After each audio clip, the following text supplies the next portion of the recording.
Effective. Shut the fuck up. I don't want to hear about Python, bro, or Python, bro. Y'all niggas don't understand. That's coding. If y'all never code before, I've coded, bro. Python is one of the most annoying things I've ever done. Move up. That bitch move down. How, bro? Like you have to be so precise. I ain't gonna lie.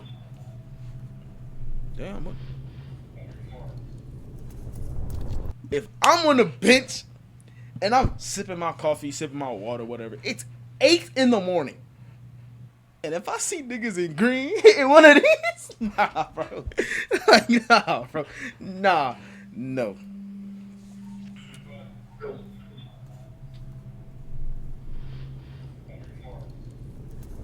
Also, RIP my boy Kyron, man. It's midnight. I at the never Shady really Oaks spoke apartment much about complex. Kyron, at all. A resident is walking back to his apartment when suddenly he's shot by an unidentified man. I could have sworn I heard a gunshot or a firecracker, and I'm not sure which one. When police rush to the scene, they're immediately faced with a barrage of gunfire targeting anyone who moves, and no idea who or how many shooters are active, all while dozens of innocent lives are at fatal risk. More shots being fired right now. Just calm down. What kind of injury do you have? It's a gunshot. Okay. Who shot you? I don't know. Go get her. I'm gonna get snipers put up on the east side. Yes. Get over here! Get over here! Get down on the ground now! My bad. I'm just like, whoa. At approximately 2:17 a.m. on that Sunday night, officers receive reports of gunshots near Shady Oaks apartment complex. Minutes later, around 2:20 a.m., first responder officer Cody Needham approaches the scene to investigate. Little does he know, the gunshot reports were part of a trap set by the shooters, and he was driving straight into it. Hey, yo, hold on. Why am I getting kind of nervous? Oh! I think I've been shot. Moments after entering the parking lot, Officer Needham is struck by a bullet as multiple shots rang out and immediately radios nearby officers for backup. I'm going to the hospital. Dispatch, let ER know I'm coming. There was a rapid succession of shots. Do you know where it came from? It's back by Shady Oaks. There were more shots back by Shady Oaks. Okay, we need to get a perimeter around this building. Multiple units nearby are now en route to Shady Oaks. However, the scale of police response will soon grow much larger as officers realize the severity of the situation. That shit said, doom, doom, doom. My nigga said, I think I've been shot. What the fuck? This nigga was calm. And the danger posed to the civilians. But Also, for now, I'm as gonna say this backup right now. Hey, look. I'm gonna be for real. Niggas shooting. If niggas is shooting, I need more than one car. I need 2, 3, 4, 5. Send all of them niggas. I don't give a fuck. I need them. Especially if it's continuously shooting still. I need them. units head towards the scene, Officer Needham speeds towards the hospital, still uncertain how severe his injuries are. I think I've been shot. Yep, come on in. I don't know what the... Go in this room right over here. While Needham receives urgent medical care, backup officer Christopher Deason and other units make their way towards Shady Oaks. Completely unaware, they're stepping into a deadly 8-hour-long standoff. 8. In rapidly chaotic incidents like these, officers have no choice but to make split-second tactical decisions. To fully understand how police manage such dangerous situations, we'll follow every tactic and decision through every stage of the standoff. Starting with Officer Deason, who's just arrived on scene to a barrage of gunfire erupting unpredictably. We don't know what floor they're on. The shots were presumably coming up in front of the building.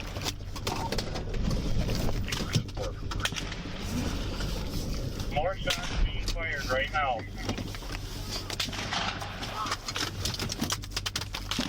Go ahead.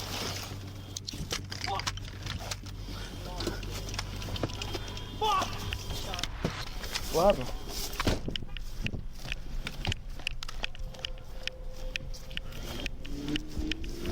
You being shot at? You okay? Just calm down. Calm down. I only have a pencil. I didn't get hit. Phone calls. What? Well, is that your car? Mine over there? Yeah. No. Officer Deason and other responding officers quickly take position behind a water pump house located near the parking lot on the west side of the complex. But there's a more immediate worry weighing on the officers. Many civilians remain unaware and exposed, and every gunshot could mean another innocent resident being targeted. With dozens of innocent lives at stake, Officer Rasmussen and Tim Harves arrive near Deason's location on the west side, positioning themselves nearby to help scan the area and pinpoint where the gunfire is coming from.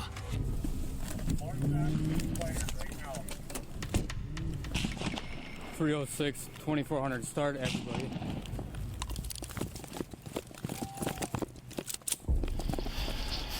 As soon as I got around the corner out here, he started shooting at me. Me and Decent pull up here. It was what, 3-4 shots? And when I pulled up here before, we got shot at before. So somebody's shooting out the window of the building. Chris, can you come over here? They're shooting at any law enforcement that comes through. If we go out any further, we're going to get shot at. If this is an active shooter, we need to get a team ready. We need to probably start dealing with it. At this stage, the situation facing officers is extremely dangerous. The complex contains approximately 126 units, and with near zero visibility and gunshots ringing out unpredictably, police have no way of pinpointing exactly where the shooters are located, whether they're barricaded, mobile, or roaming freely, or even how many shooters are active. What's more alarming is that officers don't yet realize they're dealing with a carefully planned ambush, and the next few minutes will make that terrifyingly clear. We want to get eyes on the building. We need to get cars there. We need to get back over here, right? Yeah, so we're probably gonna have to. Ooh, what? Where the fuck is this guy? He's close. He's outside, I bet.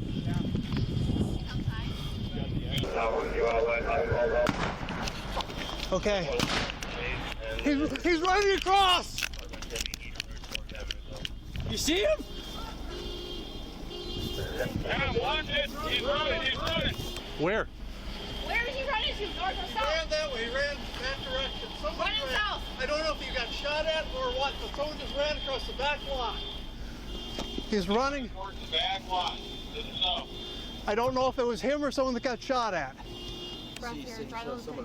Correct. They ran out here in that direction. They're behind the trees here. Other side of the trees. What? Is that? You think that's a high-powered rifle? Something high. Just calm down. Do not bowl me over.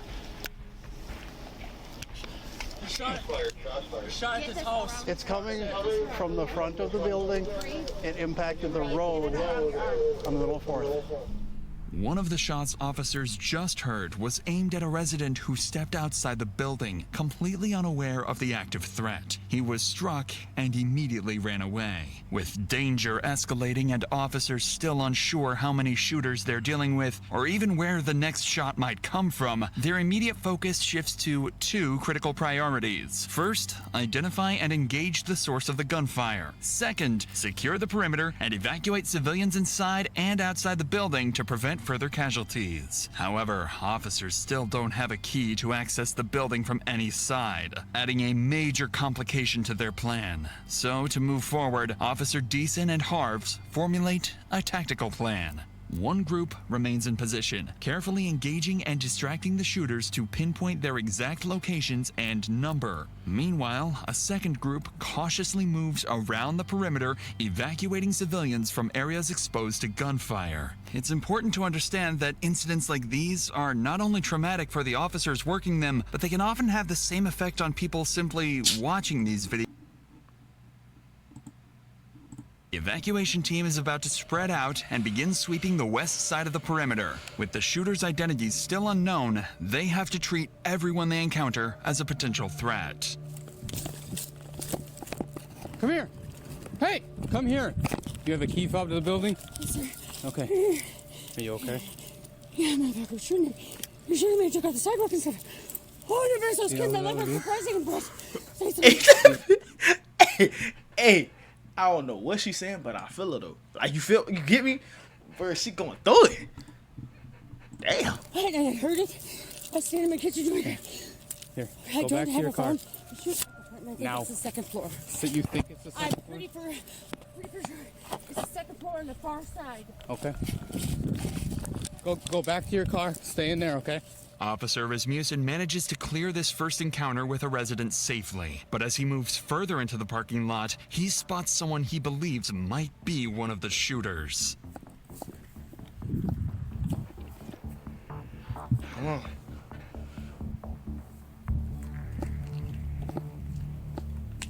Cut this nigga out here dolo? Cut this nigga out here dolo? Bro, who this nigga feeling like, bro? He out here dolo doing this shit? Stop! Right now! Stop! Turn around! Drop to your knees. I got a guy that just walked out. He's in the parking lot. I got him at gunpoint. I need somebody out here. Stay where you're at right now.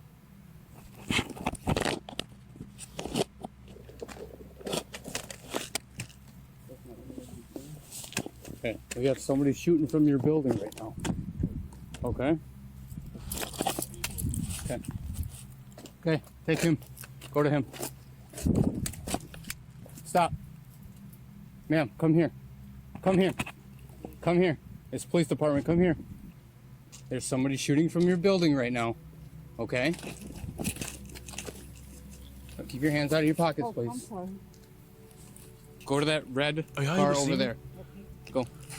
The individuals turn out to be residents, completely unaware of the danger they've just narrowly avoided. But Rasmussen's attention quickly shifts towards two more residents exiting from the back of the building, one clearly injured and struggling.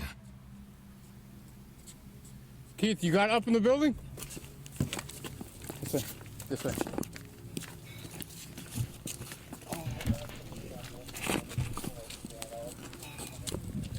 Okay. Come on. Come on.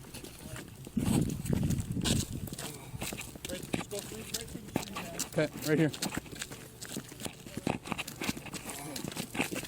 Now, I handed my phone off, so I have no way back. Okay, well, you're not going back in anyway, so you're fine.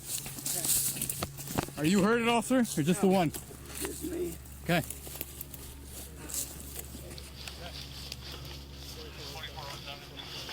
I'm right here. That light pole right there. The light. Okay. What kind of injury do you have? It's a gunshot. Okay. Who shot you? I don't know. I come out that door we just came out of, was facing that way, and that's when I got shot. Okay. Come right over here, sir. Just hop right into the back seat on that side.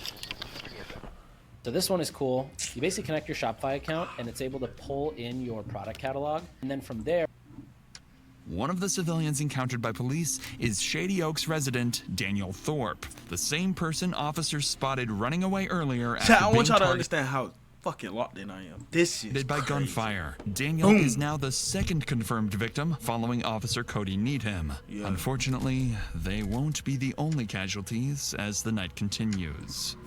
Whoa, whoa, whoa, whoa, whoa. Unfortunately, they won't be Cody status is on the only casualty. Redacted. Huh. I hope they didn't fucking kill nobody, bro. But I don't, dog. There's like, I don't even know, dog. But all right, that's 3 people that got hit. That's fucking insane. I thought he said there was gonna be 2. Casualties as the night continues. I said redacted. She has been hit. Get over here! Get over here! Get down on the ground now! It's been an hour. By now, multiple SWAT teams have been requested to assist with the situation, but Daniel's close call underscores just how deadly the situation remains for the countless residents, both inside and outside the complex. Yeah. Many of them are still going about their night, not even realizing they're in any danger. Thankfully, Officer Rasmussen gained crucial intel from the woman he encountered outside the building. According to her, the shots appeared to originate from an apartment on the front side of the building, possibly on the second floor. But most importantly, she provides the officer with a key to access the building. Yeah. With dozens of innocent lives still at risk, police urgently need to devise a plan to infiltrate the building and evacuate residents before the shooters have a chance to move positions, or worse, start targeting residents door to door. If the next steps aren't executed perfectly, the consequences could be catastrophic. With this in mind, Officer Tim Harves repositions to a parking lot near Giant Wash Skyline Express just southeast of Shady Oaks to meet with command, await incoming SWAT teams, and strategize their next move. We haven't been able to get. They were thinking maybe like second floor, but now Chris is saying there's movement on 7th, but there's movement all over if you watch those windows. Nobody's identified where or who. Once I get more SWAT bodies in, I'm going to start forming up some perimeter teams to take over on perimeter. I'm going to get snipers put up on the east side. Yes, yeah. So that they can kind of get all the eyes shots have been coming from the front of the building. By this stage, police have gained important but conflicting information about the shooters. Witnesses indicate activity on the second floor at the front of the building, yet Officer Deason's group has reported suspicious movement higher up, possibly as high as the 7th floor. With these conflicting reports, the situation remains risky and unpredictable. So, to gain some control, multi-jurisdictional SWAT teams are now en route to help secure the building's perimeter, deploy snipers, and infiltrate the complex to evacuate civilians trapped inside. In the meantime, Officer Christopher Deason and his group continue to hold a critical position at the west end, actively scanning the building to pinpoint how many shooters they were dealing with and their locations. God damn! Shots fired, shots fired. Yep.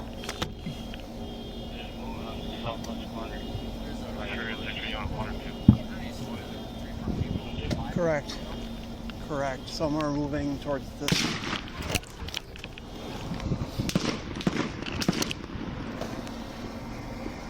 That did hit across the street, right across the street from me.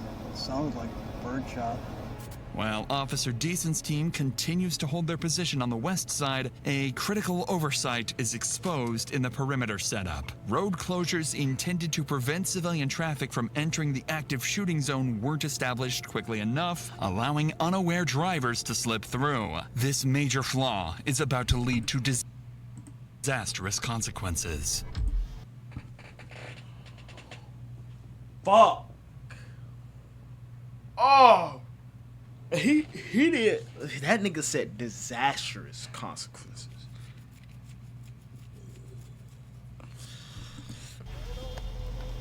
What? Oh. Well, you don't go out there. Go! Go! Go! Go! Go! Get out! No! Oh! Oh my God! I don't know if I want to see this part. This part might get gruesome, bro. Oh my God. Okay. Fuck it. Fortunately, this first vehicle manages to pass without getting hit. But just minutes later, officers spot another set of headlights approaching, heading directly into the line of fire. In shortly and around strength. 2, 3. Shots fired, shots fired. 3 shots. Half shots fired. No. That was 3 shots, so. Correct. Oh. Maybe. They're not hitting directly at us. Vehicle.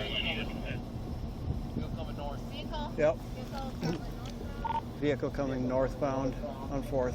Officers quickly realized the rapid succession of shots was not directed at them, but at a civilian vehicle passing by the front of Shady Oaks. After being hit, the driver continues forward, eventually stopping on the west side, still within the active firing zone, but close to where officers are positioned. That's when they hear the driver's disturbing screams. Get over here! We might have somebody that actually just got you.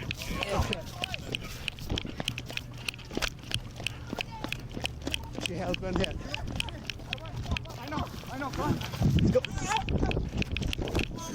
Fucker, I should have known. Do you have a tourniquet on you? Yeah. Okay. I think it's just through and through. Shine your light. How's my girlfriend? Yeah, we can't get up there right now. We cannot get up there right now. The injured driver was struck in the leg and is rapidly losing blood. Officers quickly apply a tourniquet to control the bleeding and stabilize him until he can be transported to the hospital. But before they can even catch their breath, another serious problem appears. Other residents and civilians continue to pass close to the active firing zone, oblivious to the lethal danger surrounding them. That's when Officer Deason spots something alarming. Someone riding on a bicycle is suddenly seen riding straight through. Hola, I'm real straightforward. Why the fuck you hear these gunshots? Why are you even going outside? That's the real question. Why the fuck are you even willingly going outside? The active firing zone heading directly towards officers. That nigga's been hitting niggas moving in cars? Let me just take one of my AirPods outside. This guy is leaving on a bike right now. You can stop that guy on the bike. Get your hands up. Get over here. Get over here. Get down on the ground. Get down on the ground now. I am. What's the fuck? We got people shooting out of that building at us. Shit. We don't know if it's you yet. No. Sir. We don't know that yet. Okay. We got him proned out right here. We're checking him. I didn't hear no gunshots. Are you kidding? You guys scared the fuck out of me. I'm saying. Well, I didn't know there was people shooting each other. What's happening over there? Get him to crawl over here. What's happening over there? Get over here. Okay, crawl. Crawl over here. Come up by the building here where you're safe. All right, put your hands down again. We just had somebody get shot out in the street from here. You have anything on you? No, sir. Can you take the bags off me, please, so you can look at? You can search me if you take the bags off. This bag just has a hammer and some tools. Okay, it's not him, obviously. Stay down. Okay, it's obviously not him. Okay, why don't you come up here, sir? Come up by the building where you're safe. Okay, now you hear what we're dealing with? Thankfully, officers quickly determined the biker was not a threat, managing to pull him to safety before he was harmed. Immediately afterwards, police units quickly finished establishing roadblocks around the complex, finally preventing further civilians from entering the danger zone. With no targets in sight, the shooting abruptly stops. This brief pause gives officers an opportunity to reassess their positions as they wait for SWAT support, unaware of the violent escalation just hours away. Parker 304 is also primary.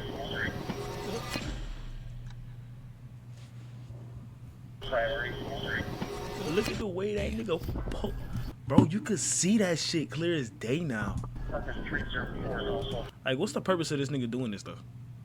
Like, what the fuck do he even gain? I'm being so for real. Like, sometimes niggas just need to question themselves, like, question reality. What floor was they on? Just oh, the lady was right. Am I tripping? No. hours away. What floor is that? I just know it was this nigga, for sure. I'm mad at the world, so I feel like killing people. You're fucking. Do you think it's gone quiet because he just hasn't had anything to shoot at? Yeah, possibly. Niggas be so fucking dumb. Keep them at a staging point, Keith. We have an armored vehicle on scene here. We'll be sending over, I believe. At Hey, I know I ain't 4 supposed to a.m., say nothing. SWAT armored vehicles. Here, we'll be keep them at a staging point, Keith. What you doing out here? Point in the operation. For the first time, officers have the tactical support they need to close in and bring the shooters into custody. Yeah, we've got 4 individuals here now. 313. We need to get them out of here. You want to jump in with him? Yeah. All right, we're coming. Thanks for coming. Yeah. I know our team's setting up too, so we'll be over here soon. Not what we expected. Oh shit. With SWAT teams now on scene, a sniper unit quickly moves into position on the east side of the Shady Oaks complex, giving officers critical visibility. At the same time, entry teams on the west side prepare for their next move. It's finally time to move inside the building. Here, we'll cover you. Get up there, go one at a time, okay? I'm gonna move. right? Yep. Moving.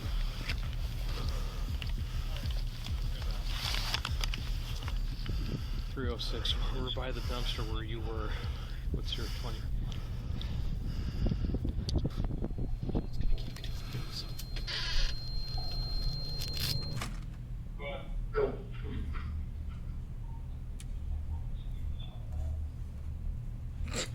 Pete, my nigga chillin'. Pete, my nigga chillin'. Bro, look, this nigga finna get scared as shit. You gotta get out of here. Just walk down that way. Great. Bro, the way he, but he, look, but he him that nigga up though. Yo, Pete, I have not been trying to say that word. Well, bro, the way he hemmed him up was crazy. Damn, I searched for him. You gotta get out of here. Just walk down that way. I'm sorry. I'm so sorry. This is not a laughing situation. But the way, bro, hold on. God damn.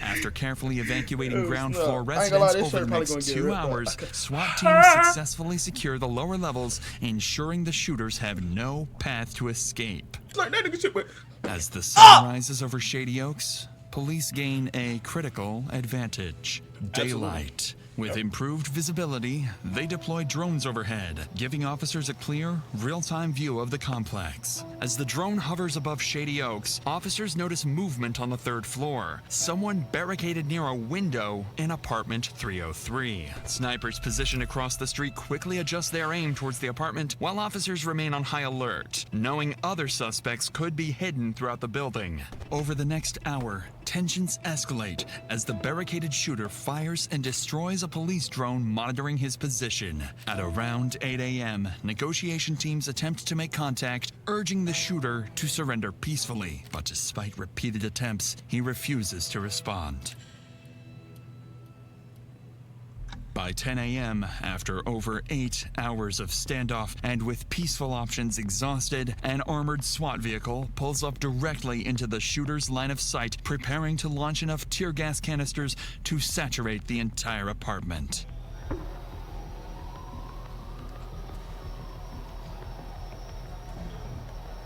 Moments after the gas enters the apartment, the barricaded suspect moves to the window. For the first time, officers see his face. It's a young man, barely out of his teens, armed and ready to fire back. Following the shooter's reaction, a single, carefully aimed sniper shot shatters the apartment window, sending shards of glass directly into the shooter's forehead. Moments later, he appears from the window holding a towel to his face, clearly weakened and disoriented. A SWAT team immediately rushes to apartment 303 to apprehend the shooter. Inside, they find him wounded but cooperative, quickly placing him into custody and escorting him out of the building. Now, what was the purpose of all this, bro? For our sheriff did for double check him 45 minutes in the freezing rain. You guys are good. Get some change in the left pocket. Big ass baggy pants. Check down by his feet. Nothing on his feet. Not having your 38. Buddy, can you spread your legs real quick? I have nothing. You see hands pulled up at least a little bit. Yep. Ow! Fuck! My arm. Fuck your arm! My bad, I'm sorry. I can give me an IOU. The shooter is soon identified as Devin Matthew Wayland. Inside his apartment, officers recover multiple firearms, including the rifle used throughout the standoff. Officers continue to search the complex, and after a thorough sweep, they find no other threats, confirming Devin was the only shooter. As he is transported to the hospital for medical treatment, detectives begin rehashing details of the shooting. That's when they make a troubling discovery. The initial 911 call reporting fireworks had been placed by Devin himself. I could have sworn I heard a gunshot or a firecracker, and I'm not sure which one. Investigators quickly realized the call was a deliberate attempt to lure responding officers directly into his line of fire. Given the calculated nature of the ambush, they suspect that Devin may not have acted alone, that he could be linked to a larger threat, perhaps associated with an extremist group or a broader violent plan. With this in mind, detectives bring Devin straight into an interrogation room as soon as he is medically cleared, urgently seeking answers about his true motives and whether any additional attacks were placed. Hey, Devin. Hello. How are you? I've been better. Yeah, it looks like it. Feeling okay though? Is that okay if we visit? Yeah. Okay. Also, people let's- like this should be sadistically like tortured. I'm not laughing. I'm so dead ass this time, bro. Like, what are we doing?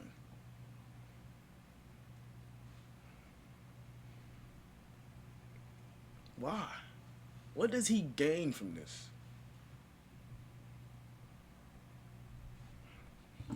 Back up to the day before the incident and just talk to us about your day and kind of what's going on. Everything seemed all right. Everything seemed fine. But Okay.